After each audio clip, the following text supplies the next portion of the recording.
Thank you very much, Jenna, and to Sharsheret and Tower Oncology and Magnolia House. It's really quite an honor to be with all of you. You do such incredible and meaningful work, and to be able to join with you and learn together and strengthen each other is a special opportunity that I think is really valuable and important. And so I appreciate that you convened this. And the topic for this afternoon, the discussion is going to be centering around Jewish sources for spiritual resilience. And what I'm going to do is share with you four different texts from Jewish tradition, each one offering a different lesson, insight, area for discussion to hopefully, provide us with some tools. And I think I think it's so important to look to our tradition for guidance, for consolation, for support and strength, because first of all, there's great wisdom in ancient spiritual traditions, really profound wisdom that sometimes we look beyond, but when we can stop and really be anchored by that tradition, it can provide us with support, with guidance, and being that we're going to look now at ancient texts, in addition to the fact that it has that great wisdom, it's sometimes for me, it gives it a sense of magnitude. Also, it's one thing for someone to share great, brilliant ideas. It's very important, but when it comes from an ancient tradition, it makes it even more profound.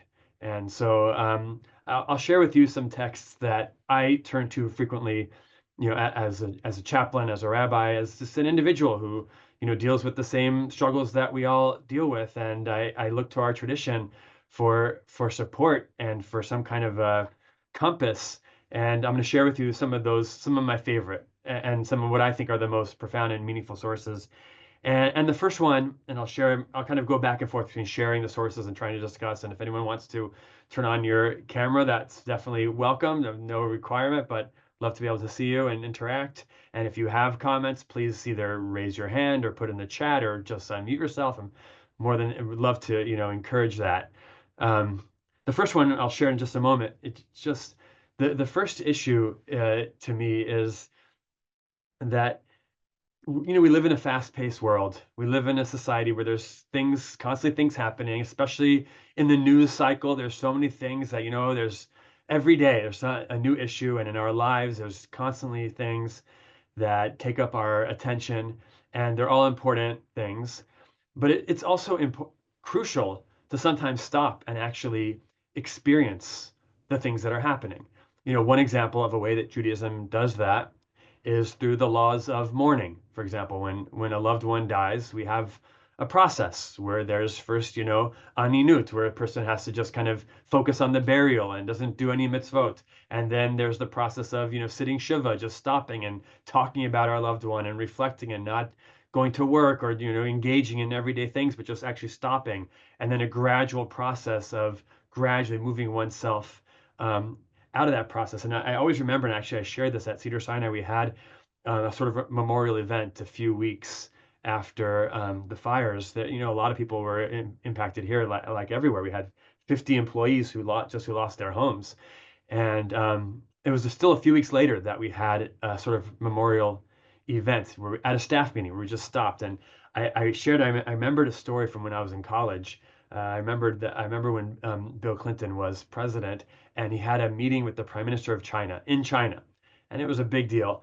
And his mother died, and President Clinton was very close with his mother. His father had died when he was young, and she raised him. And she died one day, sadly, and the next day he had to travel to China, and he went because he's the president, and it was a big deal. And I always remember seeing on the news that in the middle of his meeting with the president, the prime minister of China, he broke down crying. And he said, I'm so sorry. I'm trying to keep myself together, but I just lost my mother, and I'm trying to move on. I'm trying to be strong, but sometimes we just have to stop. And yes, I see. Thank you for the comment. I see it could be years and years since a horrible trauma and a horrible event takes place, and it still impacts us. And one of the first things we have to do is to recognize that trauma and to stop. And so the first source that I want to share with you is a very classic source. The source is from the Talmud. The Talmud in Brachot 8a, Chet Amud Aleph, although the truth is it's repeated a number of times throughout the Talmud. And the Talmud here is it's actually talking about someone with dementia, though that's not where we're going to go with this right now. The Talmud says, "His hiru b'zaken sheshachach talmudu machmas onso." Be careful with the honor of an elder who has forgotten their learning, their Torah learning, because of factors beyond their control. They're no longer able to remember. Why? Damrina, because we say, "Luchot v'shivri luchot munachin ba'aron." The whole tablets of the covenant of the Ten Commandments and the broken tablets are all together in the Ark of the Covenant. Now, quick side point, I won't get too bogged down with this, but some of you might know where the tablets are today. The actual tablets of the Ten Commandments are, I don't know if you can raise your hand, or if you want, I'll just tell you. The tablets of the Ten Commandments are today, currently, right here at Cedars-Sinai. Yeah, not everyone knows that, but the actual tablets from Sinai are in the basement currently of Cedars-Sinai, and soon we're going to be displaying them. But they are the actual tablets. They are here. And if you're surprised by that, maybe one day feel free to come by and we'll give you a tour. You can Google it and you find out that it's actually true.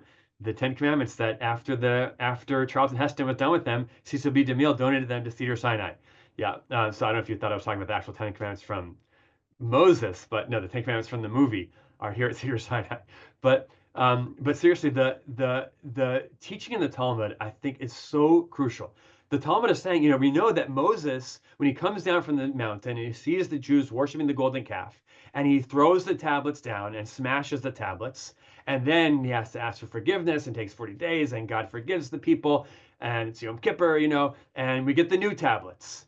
And the question always is, so like, what happened to the broken tablets? Those ones were very special. Those ones were written directly by God, according to tradition, right? So, but ultimately, we only need the whole tablets, the new tablets. But the tradition is we keep the broken tablets together with the whole tablets. And the Talmud is quoting that as a way of saying, even a person who is somehow broken, there's also holiness. The broken things are kept together with the whole tablets, and therefore there's holiness there. What I always find meaningful from that is that, to me, I want it's maybe we could suggest that the broken tablets are there together with the whole tablets to teach us about the brokenness of someone who's apparently very whole and the wholeness of someone who's apparently very broken. I always remember when I first started at Cedars-Sinai. I apologize. I'm not going to try not to be too Cedars-Sinai centric here, just giving examples. But when I first started working here, Rabbi Levi Meir of blessed memory had been the rabbi here for 30 years, and he was sick. Unfortunately, he had a horrible glioblastoma, and he was trying to still work sometimes. And one day I had the opportunity to shadow him, and having been chaplain at that point for a couple of months, I said to him, don't you find it depressing working in a hospital with so many sick people, so much illness, so much death? And I remember exactly we were walking out on the plaza level because he first said to me, well, what, this place, this isn't a hospital, this is an art museum, which is true, but it's also a hospital. So then he said, he was joking, and then he said, but the truth is, he said, you will come to learn this if you haven't noticed it already. He said, yeah, the people in this building, their bodies are oftentimes very sick, but they are spiritually the healthiest people that you'll ever meet. Where else do you walk into a room and within 1 minute of meeting someone, are they, crying and opening up about their deepest fears and concerns and struggles? Usually you ask someone, how's it going? And someone will normally say, oh, good, thanks, how are you? Well, in a hospital, ask someone, how are things going today? What's new today? And it's usually not, oh, fine, things are great. And people are willing to actually engage with those struggles. Yes, exactly, like the Japanese kintsugi. The broken objects have more depth. The flaws and imperfections. Sometimes that's where the strength comes from. That's exactly the idea. And the idea is recognizing that we all have brokenness. So the whole tablets are in the Aron. They're in the Ark of the Covenant as a way of saying, don't think that everything's so perfect and whole. There is brokenness deep down, and we have to recognize that and acknowledge it. And when we acknowledge it, that's when we can find healing. That's when we can find wholeness. And so my first point is simply kind of a background point to simply say how important it is to have gatherings like this. And I know the fires have been months, but as someone pointed out, there's been fires years ago and different, tragedies, and it's important to stop and reflect on the pain and the suffering and the brokenness. And it's also our challenge as care providers. The challenge is to find the wholeness in the broken person and to also acknowledge the brokenness in the people that we otherwise think or assume or try to portray themselves as being very whole. So that's point number one, of simply just recognizing. But I want to go a little deeper now and then start opening up for some comments. And then, as I said, I have 4 different sources I want to share. And I'll be happy to share the source sheet with anyone who would like. If you want to just put your email in the chat or something, I'll email it afterwards, or I can share it however is easiest for you. But second source is one that I think is always very crucial, very meaningful, very profound. And that's the Talmud in Yoma, Yoma 75a, Ayin Hey Amud Aleph. And it's quoting a verse from Proverbs, a very important verse. The verse in Proverbs says, Daga belevish yashchena.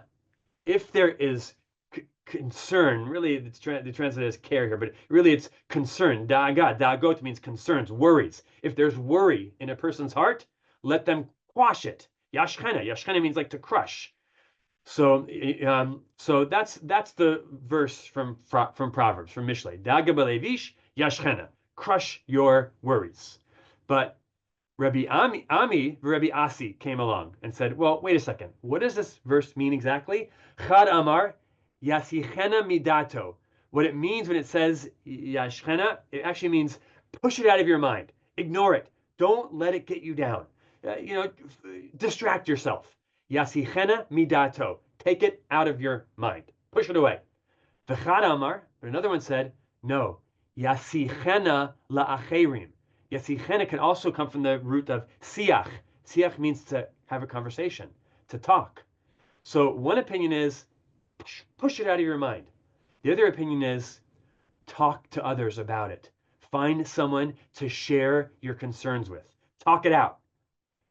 And this is the Talmud. This is thousands of years old, but it's so contemporary, so relevant, and so profound. First of all, it is pointing out that there's different approaches for different people. Not everyone can have the same approach. Not everyone can talk about things. Sometimes people do need to distract themselves. Sometimes they're not ready to talk.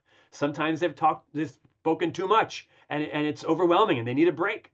And for what I first love about this source is the recognition that there are different ways of coping for different people. But I think it's especially crucial to recognize the importance of talking about things, of actually having a conversation, or different methods of communicating. There's been a lot of studies that show that talking things out can prevent the most severe impacts of PTSD. There's a great piece in the book The Body Keeps the Score. It's a classic book and such an important book. Everyone should read that book. Where they used fMRI technology, doing scans of people's brains, live scans, and they found that when people relate trauma that they've experienced, they would ask them, tell us about your worst experience. Or they did this with survivors of the Twin Towers on 9/11. Tell us the story. Just talk it through. Remember it. And they wanted to watch what parts of their brain light up, what happens. And they noticed that there's an area of the brain called the Broca area. It's the left frontal lobe. And the Broca center of the brain is actually the area that deals with speech. That's how we think that we talk, we communicate. And when they noticed that when people were sharing their experiences of trauma and reliving trauma, the Broca's area of the brain shut down. And it completely shut down. And they theorized that, if we want to try to overcome some of the trauma, the PTSD, we have to try to reignite those areas of the brain through talking things out. through trying to talk. And that's what they talk about so much in The Body Keeps the Score. Their argument there is that also they point out that the amygdala, also the fear and emotion center of the brain becomes activated at this point, while the speech center is shut down. And so since the language capacity is going offline, that's why you often hear people use phrases like, I don't have words, or I feel numb. That's normal, but their suggestion is that through talking about things, talking about the trauma, it re-engages the verbal processing parts of the brain. I had a teacher, I guess we can just talk directly, and I'll put up the sources again in a minute. But I have a great teacher named Dr. David Pelkovitz. Maybe some of you heard of him at Yeshiva University.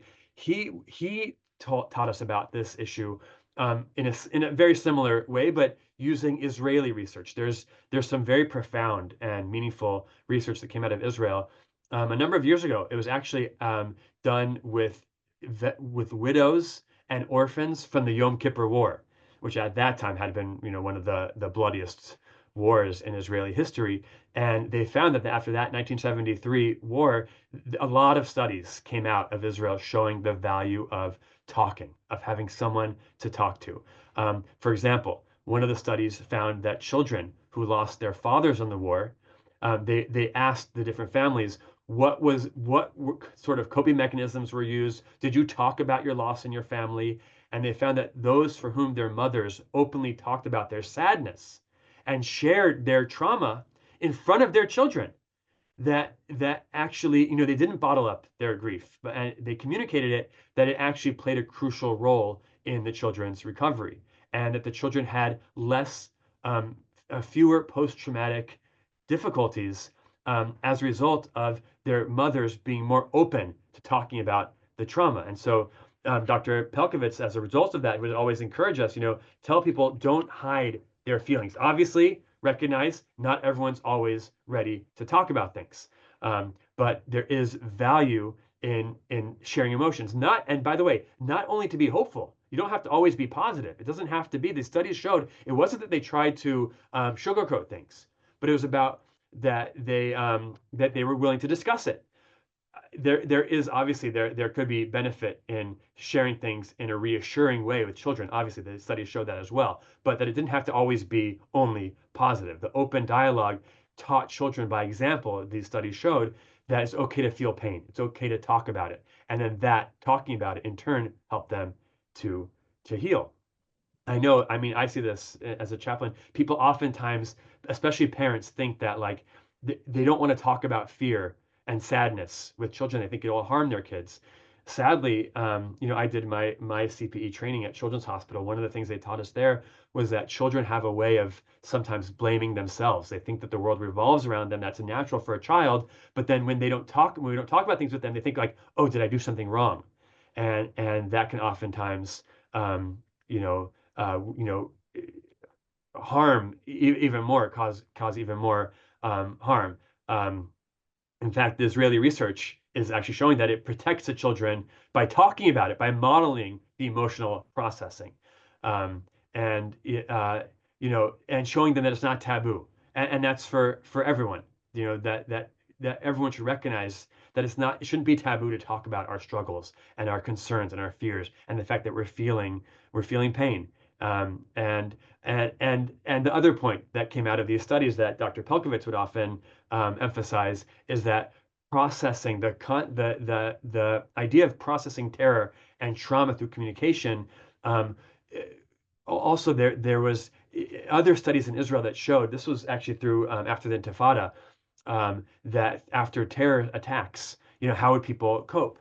And there was a fascinating example that came out, which was that after a horrible suicide bombing in one particular school in Jerusalem, the school staff created in their school coping rooms. That's what they called it, coping rooms. And for these grieving teenagers, they gave each of the 5 rooms a different method for coping. So one room was for writing letters. Remember, not everyone can talk. Not everyone wants to talk, but writing, creative writing, open writing can also be a way of expressing one's feelings. So one room, they went to write letters. One room, they created art. Another room, music. Another room, prayers, Tehillim, Psalms. And then another room they had for group discussion led by psychologists. And each teen would choose from the different forms of expression that whatever they felt most comfortable with. And they found that those who opted to talk in the group found a special, there was a solace that was expressed through discussing their grief. And but that however each one expressed their feelings, whether it was words, art, prayer, rather than keeping it inside, the data showed that this helped process trauma and reduced post-traumatic stress. Having a safe outlet, that's the idea, having a safe outlet. And this is the yasichena la'acherim. I think it's so meaningful that the rabbis have been encouraging that. That's the idea. Even some of the rabbis, if you study that source and you follow it through Jewish history, there were some rabbis who said, "Oh, wait a second, talking about it with others, some trauma involves other people, right? We're talking about wildfires and illness right now, but sometimes when you have a trauma that you need to talk about, that involves a person who hurt us or betrayed us or somehow caused harm. Sometimes it's not just natural disasters, but there are sadly people. And so the rabbi said, well, how can we talk about it? What about lashon hara? Lashon hara, gossip. We're not allowed to talk about other people. And the rabbi said, oh, there's exceptions to the prohibition against lashon hara when it's what they call letoelet, when it's for an important purpose. And the rabbis have said for hundreds of years. Nowadays we have psychiatry and therapists and people that do this professionally, but for thousands of years the rabbis have been saying, no, actually, it's not lashon hara. Don't worry. You need to talk about someone. This can actually save lives by having someone to talk to. Maimonides writes, there's a great book that he wrote called the Shemona Prakim, the 8 chapters. And he says that people can have physical illnesses and they need to go to a doctor. And people can have emotional illnesses and they need to go to a healer of the soul. That's what Maimonides writes. And it doesn't have to mean that that's a rabbi, though I'm slightly biased to say that it can often be, it could be rabbis, but it could be all sorts of people that specialize in listening and helping people to talk and emote and share their experiences. And we respect each person's preferred coping mechanisms, but I find these studies so profound that there was one more I'll just mention as we transition to the next source, but there was one more that where they asked trauma survivors about their most painful experiences, and for a few days, and these were people that were also struggling with physical illnesses, and they asked them to write about their most painful experiences, and they noticed that those people who are writing about their most difficult trauma actually had healing impacts on their physical illnesses, that there was some health improvements, that sometimes, and this was part of what's brought up in that book, The Body Keeps a Score, sometimes by actually dealing with and discussing and trying to articulate some of our most difficult experiences, it can actually lighten the burden of our physical suffering. The emotional suffering impacts our physical suffering. So that's a source that I find to be very profound. I'm curious, I'll transition to the next source, but if there's any reactions to what I've shared so far, we'll have time again at the end. But does anyone have any comments or questions or reactions to any of that? And I see, and I'll protect obviously people's confidentiality, but people have sent me some private messages recognizing that this has been helpful for them as well. That the challenge, but the ability to articulate trauma has helped people to deal with some of their struggles. Thank you for sharing that with me. I'll share with you another related insight from the Jewish tradition, because it is similar, but it transitions to another suggestion, and that is based on an interesting verse. This comes up frequently, actually. What I'm going to show you here, but this is here in Exodus 30:12 in the Parsha of Ki Tisa. It's about, the taking the census of the Jewish people. It's going to take you a second to recognize why this is relevant. You're going to wonder, where is he going with this? But stick with me for a second. So the Torah says, Ki tisa et rosh bnei Yisrael lepekudehem, when you count the Jewish people according to their encountings, v'natnu ish kofer nafsho la'Hashem bifkodotam, and give each person, they'll pay like a ransom. They'll give a donation, as a way of preventing a plague, because the Torah was concerned that taking a census could cause a plague. And then if you give each person this ransom, then there won't be that plague. So what I want to share with you is that, it might not be obvious now. You're looking at that and you're saying, so what was that? What's he showing us? Well, have any of you ever heard of something called a palindrome? A palindrome is when a word is the same word forwards and backwards. It spells the exact same thing. So now let me show you this phrase again and see if we can figure out what's going on here. So if you look again at the phrase, Ki tisa et rosh bnei Yisrael v'kudehem, so you count each people, v'natnu, and then they have to give. They have to give charity. They have to give some tzedakah to the Mishkan, ish kofer nafsho. That word of v'natnu, interesting word, no? The word of v'natnu means to give. But take a look at that. Look at the Hebrew. Vav, nun, taf, nun, vav. And then look at it backwards. It's the exact same word. V'natnu, to give, is the same forwards or backwards, right to left or left to right. What's going on there? Why? So a palindrome is a word that is the same word backwards and forwards. But there's some special, this is very unique. The word forgiving is actually the same forwards and backwards. And it obviously seems to hint at the reciprocity of giving.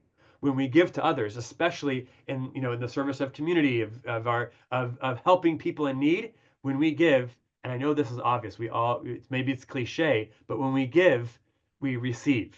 Whether that means spiritual merit or communal connection or inner fulfillment, but the act of giving flows back to the giver. I guess sort of like what goes around comes around. But there's something special in giving, and the reason I bring this up is because just as we talk about the importance of yasichena la'acherim, of having someone to talk to share our feelings with, there's also importance in maintaining routine. And actually being able to give to others. It's not easy taking. And sometimes, and especially in cancer, and this is a different talk, a different discussion for a different time, especially in cancer, and oftentimes in women's cancer, especially in the Jewish community, we do encourage people to take. Some people so much want to give to others, and they don't want to take. They don't want to admit their vulnerability, or their role is so often about caring for their family, caring for their loved ones, caring for their community. And sometimes, sadly, in cancer, we have to encourage people. You know what? It's okay to not be the caregiver. Sometimes allow people to give to you, and allow them to be the receiver. We often have to encourage that. At the same time, when it comes to trauma, it can be uncomfortable receiving so much and receiving so many gifts from others and sympathy from others. And there can be redemptive value in giving and saying, you know what, as much as I need to receive, I also want to help others. And through helping other people, through trying to give, to go beyond ourselves, it can bring about tremendous healing. Viktor Frankl, and I see Dr. Arash from Cedars-Sinai is here. The Viktor Frankl and logotherapy is so helpful in cancer survivorship, and it's such an amazing thing. Dr. Frankl's Man's Search for Meaning. That's like such a classic book. If anyone hasn't read it, I really highly recommend it. There's a quote from Viktor Frankl that I love. I always mention this quote. His quote was, "The door to happiness opens outwards." The door to happiness opens outwards. Sometimes through giving, it helps people to find meaning. I remember Rabbi Meir of blessed memory, quoting him again. I remember he once said, what was the quote? He said, happiness, we talk about in America, we talk about the pursuit of happiness. And he said, yeah, that's great. We should pursue happiness. But happiness, this was also quoting Viktor Frankl, happiness isn't pursued, happiness ensues. It ensues from living a life based on one's values and commitments. Um, uh, Giving to others enables one to feel proud of themselves, happy about themselves, good about themselves. And just as Viktor Frankl was a great Jewish thinker, there's also great thinkers from many traditions. And C.S. Lewis also is also, gold mine of beautiful ideas. He also had one of my favorite C.S. Lewis quotes. He said, humility is not thinking less of yourself. It's thinking of yourself less. Now, I'm hesitant as I quote this because I want to be very careful and point out people need to think of themselves, especially when they're sick, especially when they're suffering, especially when they experience trauma. You have to have permission to think about yourselves. At the same time, there's a time and place. There's also a time for thinking about other people and giving to others. And there is a value in healing and coping that comes from helping others and giving to others. And that's why it's so beautiful. There's a tradition, on Purim, that of giving matanos levionim, giving gifts to the poor, and also mishloach manos, giving baskets of food. So in the hospital, it's often a problem because on Purim, usually the tradition is you go to someone else's house and give them food, give them a gift, or you go to synagogue at the Megillah reading and give them a gift. But what do you do in the hospital? So we often facilitate patients in the hospital love to be able to give gifts to other patients. It's complicated, confidentiality, they can't leave their rooms. It's very complicated, but we find ways of facilitating. It's so sweet, it's so precious that a patient can have the opportunity. They're, in the hospital, they've been there for weeks, they're getting chemotherapy or whatever it is, and to be able to just also take a few minutes and say, I want to give to someone else is a very, very special opportunity. And that's something that the palindrome of v'natnu, we have to receive. Yes, we have to receive, and it's important to receive. And I see it, and I agree, Cheryl. I like what you said here. Sometimes someone says, "I don't want to take," but also when you take, you're giving someone else. You're giving them the opportunity to help you. But so we have to receive, and we think about also, and how can we give? And we try to do both. And v'natnu is saying we can do both. There's the receiving and there's the giving, and the giving can be redemptive, can be a beautiful way to help someone recover. Yes, Simone, I like that. You give them the opportunity to do something holy. Beautifully said. So that's another point. And then one more. And then, like I said before, I'd love to be able to hear any questions or comments in a minute. So just to summarize, and then go to one last source I want to share with you that I also think about a lot. I think is very crucial. So again, we've said number one, we've said luchot v'shivrei luchot munachot ba'aron.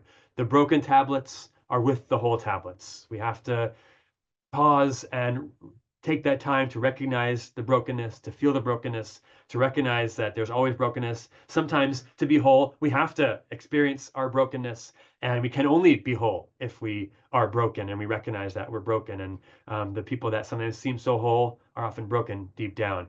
And to recognize that and to talk about it. That was number two. Yasichen el acherim.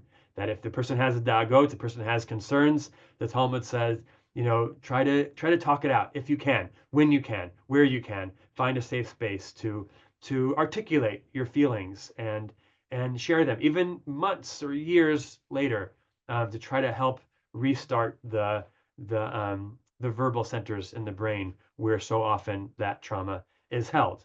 And then we said maintaining some kind of routine and had the ability to give to people even when we're taking can be so inspiring and profound.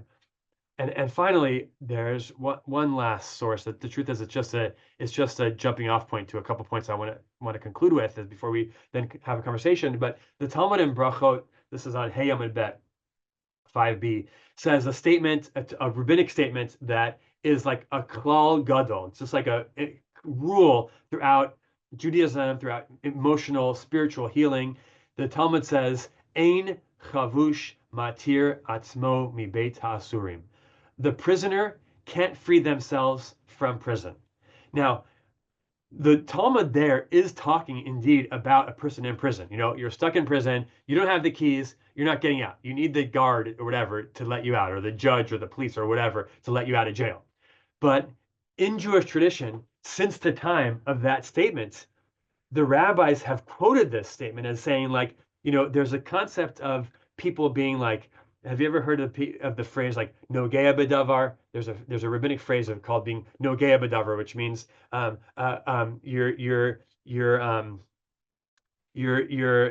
gosh, what's the English of it? There's a word and it's not coming to me. You're biased. That's the word I was looking for. You're biased. The person is biased about certain things. That's why the rabbi said that a person, especially to themselves, is biased. You can't trust what you'd say about yourself. We're biased when it comes to ourselves. Sometimes you need someone else, an outside perspective, an outside person to be able to help us understand things, whether that's through talking to someone who gives us a different perspective, a different outlook on life, and we are focused on our way of seeing the world, and they can sometimes help us see things differently. Or if it's just simply recognizing I can't do it all myself. Maybe it's not always about I need someone to, come and change my perspective, but just simply recognizing we can't always do it alone. As Kohelet said, Tovim hashnaim min echad. Two are better than one. Sometimes we need another person to help us, and we don't always recognize that. This is similar to the previous point, but we sometimes think, I can do this. I'm strong. I'm resilient. I can overcome. And sometimes, however, the rabbis say, Ein chavush matir atzmo mibeit hasurim. The prisoner can't free themselves. Sometimes when we're stuck in a pit. We need that person to help pull us out. And so that is a crucial teaching, to not be afraid to ask for help, to not be afraid to say, I need to talk. I need to just see, am I thinking about these things right? Can I just talk things out? We often say as chaplains, but this goes through many people, but I mentioned Rabbi Meir before, saying, like, when you say something to someone in a hospital, how are you doing? That's not a phrase we usually say in the hospital, to be honest. How are you doing is not a nice thing to say to someone when they're sick in the hospital. But imagine someone walks into a patient's room and they say, how are things going today? Well, imagine that person is the pharmacist and they say, how are things going today? So the patient's likely to respond like, oh, I need more pain medications, or this medication is causing drowsiness, or whatever it is. Imagine the dietitian walks in the room and says, how are things going today? So they talk about their food. The person who comes and takes their food orders. Let's say the person who's the doctor comes in, the chaplain, the social, everyone, when they come in the room and they say, tell me how your day is going today, you give a different answer. And we sometimes don't even realize the answer that we give, like, oh wow, I didn't know that was bubbling up inside of me. But then all of a sudden, when the chaplain is there, or whoever it is, the social worker, or someone who's just coming and encouraging you to just share and talk, or it's just someone who's a good listener or a compassionate person, things come out of us when we're talking that might not have come out if we're just in our heads. And so that's the value of Ein Chavush Matir Atzmo Min Beit HaSurim. But it's double-sided because it's not always the case. I want to conclude with a story before I open up. I still would love to hear your reactions and comments or questions, or what you find for strength. But there's a great story of the Lubavitcher Rebbe that I love this story. It's the opposite of a prisoner can't free themselves from the prison. And the story, I heard it from the person it happened to. It happened to Rabbi Tzvi Hirsch Weinreb. Rabbi Weinreb was the head of the OU. He was a rabbi in Baltimore. He was a rabbi of a synagogue and also a psychiatrist, a licensed clinical psychiatrist, and he had the doctorate. And so he would see patients, and he was rabbi of this synagogue in Baltimore. And he shares that he went through a crisis of faith. He saw a lot of suffering, a lot of horrible things, and he was suffering himself, and he was struggling himself. And he's the rabbi, and he was like, who can I even talk to? What can I say? Like, the rabbi can't have a crisis of faith, So, but he was, he was, and he was struggling, and he's like, who can I go to? Who can I go to for advice and guidance? And he thought, oh, they say there's this, sage rabbi in Brooklyn. Maybe he can see me. and he'll be the rabbi's rabbi. So he tells the story that he calls the office of the Lubavitcher Rebbe in Brooklyn, and he says, I'd like to speak to the Rebbe, but he was busy, and you couldn't just call him up. It's like someone says like, oh, I need to talk to the president. Just call the Lahavdil, whatever. But so they say, I give him, some people it's not so easy always to get in. So but he calls the secretary, the assistant of the Rebbe, and he says to him, I'm sorry that he's busy. I can't get you in. So he says, I can't, when can I get a meeting? I want to meet with him as soon as possible. So he says, let me see. So he says in the background, it turns out he was in the room with the Rebbe at that time. So he turns and he says, Rabbi, he says in Yiddish, but Rabbi Weiner understood Yiddish. So he says, Rabbi, there's a rabbi who wants to talk to you. He says he needs to talk to you. He's struggling with faith, and he's overwhelmed. He's emotional health issues, mental health issues. So the Rebbe says in the back, he says, where is he calling from? So he says, he goes back on the phone. He says, where are you again? He says, Baltimore. So he says, Rabbi, he's in Baltimore. He says, oh, he's in Baltimore? Okay, in that case, tell him to go. There's a rabbi in Baltimore named Tzvi Hirsch Weinreb. Tell him go talk to him. He said, well, wait a second. He's listening to this in the back and says, wait, that's me. He knows who I am? And he's telling me what's going on here? So the secretary gets back on the phone and says, he says, go talk to Tzvi Weinreb. He says, Mr. Secretary, I don't know how to say this. I know I hadn't told you my name yet, but I am Tzvi Weinreb. That's me. So he says, you know what? In that case, let me ask. He says, Rebbe, it's him on the phone right now. This is Tzvi Weinreb. So he says, he hears the Rebbe respond to the background. Oy bazoy, in that case, tell him sometimes a person has to just talk to themselves. And he hangs up the phone. So he's like, whoa, what just happened? And he says, you know what? Rabbi Weinreb says, in reflecting on that, he says, I realized what he was telling me. He was saying, I think you can do it. I know you want to come talk to me. I know you're having a crisis of faith. And I'm not saying I'm closing the door to you. If you have to come to me, you'll make it work. We'll talk to you. But I think you have what it takes. And that was my way of telling you, even I would refer people to go talk to you. So I believe in you. And I think you can do it. Try, give it a shot. And if you can't, come back.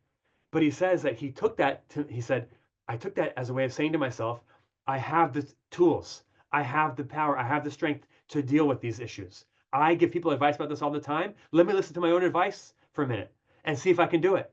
So he gave it a shot. He tried and he worked on it, on these issues. And he said he came out of it so much stronger. And he was like, wow, I did have inside of me what it takes. I didn't know that I had that personal fortitude. I didn't know I had what it takes. And now I know. And it said it changed his life. So on the one hand, as I'm saying, Ein chovesh mater atzmo b'beit ha'asurim, the prisoner can't free themselves from the prison, and we need another person. Tovim v'shnayim and echad. Two are greater than one, but I'm qualifying that and saying sometimes we do have the tools within us. We have sources of spiritual strength.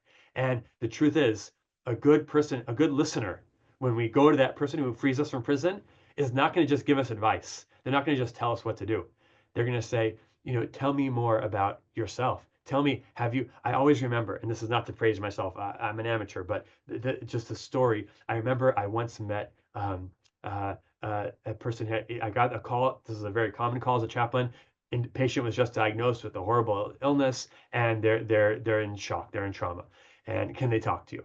So I go up and talk to them. I don't have the answers, and I sit with him and I first, tell me, first talk. This is about the trauma. This is dealing with that trauma, right? Talk it out. Tell me about what you're feeling. Let me listen. And because it feels so good to have someone who cares and is present. They're not looking at their phone. I remember Rabbi Kushner. I only met him once. Rabbi Kushner is the author of When Bad Things Happen to Good People. When I first got the job as rabbi at Cedars-Sinai, he was in town, and someone set up a meeting with me to meet him and get advice from him. So I went to meet him, and he said to me, I have one advice for you as a chaplain. It's dealing with people who are sick.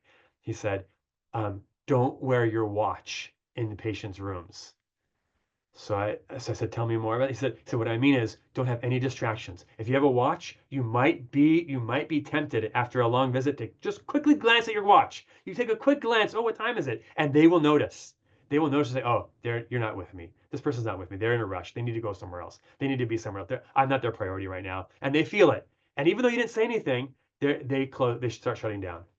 And it was such good advice. So the point I'm getting to is so I sit there with the person. I'm just listening, it feels good to just have someone who's there with you, listening, hopefully feeling your pain with you, and being a good listener, just saying things like reflecting back what they heard from you, and sharing in the burden, and saying, oh, tell me more about that and help me understand this.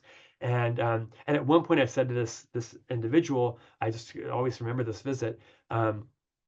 As I'm telling him, tell me about yourself, I said, have you ever faced other crises in your life that you've struggled with? Anything like this before? Is this the first time? He says, well, there was one thing. There is one thing. Now that you mention it, he says, I'm a recovering alcoholic. I'm 15 years sober now. I said, wow, 15 years sober. That's incredible. That is a big deal. And I said, how did you do it? He said, AA, I really worked the steps, my sponsor. And then all of a sudden he says to me, I didn't say a word. He says to me, I told you 5 minutes ago that I've met my match. I can't deal with this. This diagnosis is too much. I can't handle it. He says to me, as I'm talking to you, I realized I have dealt with this type of challenges before in my life. This is a new one. This is a big one, but I have the strength. I can work these steps in a different way. And this is going to be a big battle, but I think I can. I have an approach. And he says, to me, like, thank you so much. What did I do? I didn't say a word. I only asked questions. I did not say one word. I'm no genius. But he starts thanking me. I said, you don't have to thank me. But that's the point. On the one hand, sometimes we need someone to help pull us out. But sometimes we have it. We have that strength deep down. And so it's a contrast between that Gemara and Brachos, a prisoner can't free themselves in prison, but also this great story that Rabbi Weiner told that oy bazoi, if that's the case, then a person should know that sometimes they need to speak to themselves. And through that, a person can find great healing and strength.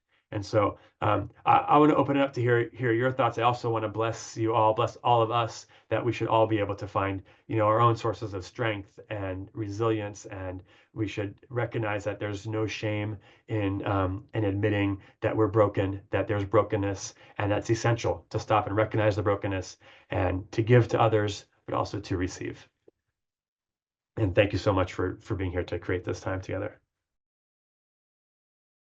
I'm just going to jump in, Rabbi Weiner. If anyone else wants to share, please, of course, do. And really, truly, on behalf of Sharsheret and Tower Magnolia, thank you so much for this. This was truly exceptional. And recognizing that there is so much from everyone on this call who is going through different things, including the fires. This has really been insightful and empowering. Thank you.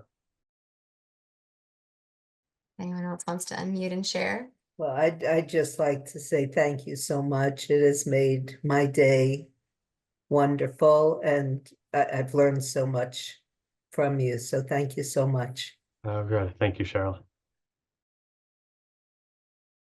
And I see some of you have private messaged me different your email addresses and stuff, and for the source sheet, I will send that to you. Hi. Hi. Not opening my camera because I'm in Israel and it's very late and I'm in pajamas. No problem. My name is Panina. I work with Sharsheret, and everything it's new in Israel. We've opened a branch here, and everything you've said, and I'm not promoting Sharsheret here. I'm just saying everything. Maybe I am. Everything that you've said is exactly what we try to do: to be a listening ear, to give a person the opportunity to talk, to let them find in themselves what are their strengths and how they can improve their brokenness to be the shalem, to be the whole again. So, Bemet, thank you very much. Excellent. Thank you. I'm so glad to hear. I didn't know Sharsheret was in Israel now. That's really great. A few more messages are coming into you, Rabbi Weiner. Oh, thank you. That's so kind. Thank you. I don't know Uh, if you want to share your email on the chat, just in case Sure. we cut the Zoom. I don't know, people want to reach out to Yeah. you, or if you're okay with Yeah. Happy to. Okay, I don't know if there's any other messages, but maybe I'll just say thank you one more time for joining us in your expertise, Rabbi Weiner, and for this beautiful conversation today. This was really, really empowering. Oh, good. And I realized I sent my email address in a private message over here. Okay. Thank There. you. Oh yeah, we have it now. Okay. There. Thank you Okay. so Thank much. you. Thank you so much. Thank Thank you. you so much, everyone, for joining us. Have Have a a great good day. Yeah. Bye. Bye bye.